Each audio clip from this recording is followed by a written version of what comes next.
Hello বন্ধুরা, আসসালামু আলাইকুম। Welcome to my video. আজকে আপনাদের সাথে শেয়ার করতে যাচ্ছি মজাদার একটি আচারের রেসিপি।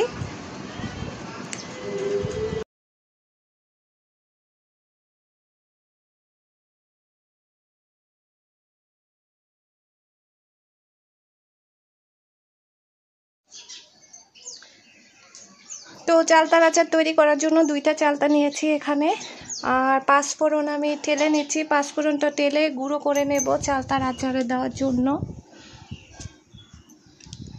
আর চালতাগুলোকে কেটে সুন্দর করে আমি পানিতে ভিজিয়ে রেখেছিলাম কষ ওঠার জন্য। এগুলা ভালো করে ওয়াশ করে নেব পানি ঝরিয়ে একদম। তো একটা হাঁড়িতে নিয়ে নিলাম। এখন আমি পরিমাণ মতো এখানে পানি অ্যাড করে দেব সেদ্ধ করার জন্য, আর হচ্ছে লবণ আর হলুদের গুঁড়া অ্যাড করে দেব। চালটাটা আমি সেদ্ধ করে নেব। আর আমি কিন্তু পরিমাণ মতো পানি দিয়েছি, পানিটা যেন শুকিয়ে যায়, বেশি পানি কিন্তু দেই নাই। দেখতে পাচ্ছেন একটু নেড়ে চেড়ে দিচ্ছি। আর হচ্ছে একটা ফ্রাই প্যানে সরিষার তেল দিয়ে দিলাম। এর মধ্যে আমি আদা রসুনের পেস্ট দিয়ে দিব। আমি আদার সাথে সরিষাটাও বেটে নিয়েছিলাম, আর হচ্ছে রসুনের পেস্ট। এইটা আমি এগুলো দিয়ে ভালো করে তেলের মধ্যে একটু ভেজে নেব, যেন কাঁচা ভাবের গন্ধটা যেন না থাকে।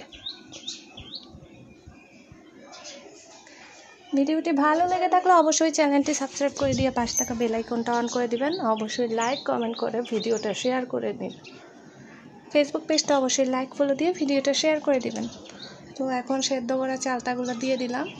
তো ভালো করে এগুলো আমি একটু নেড়ে চেড়ে নেব।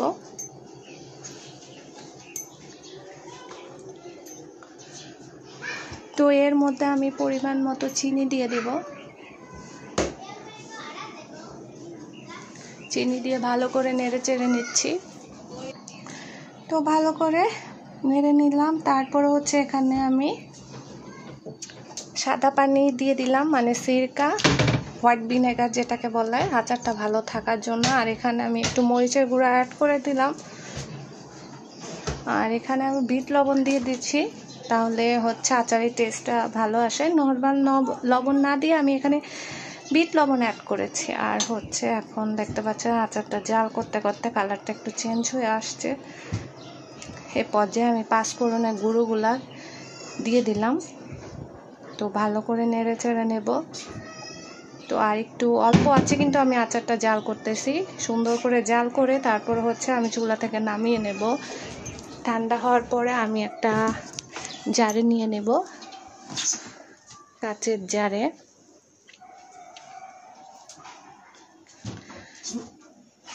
তো হয়ে গেছে।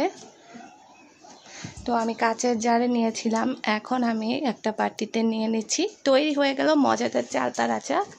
তো ভিডিওটি ভালো লাগলে অবশ্যই লাইক কমেন্ট শেয়ার করে দিবেন। আজকের মতো বিদায় নিচ্ছি। সবাই ভালো থাকবেন, সুস্থ থাকবেন। আল্লাহ হাফিজ।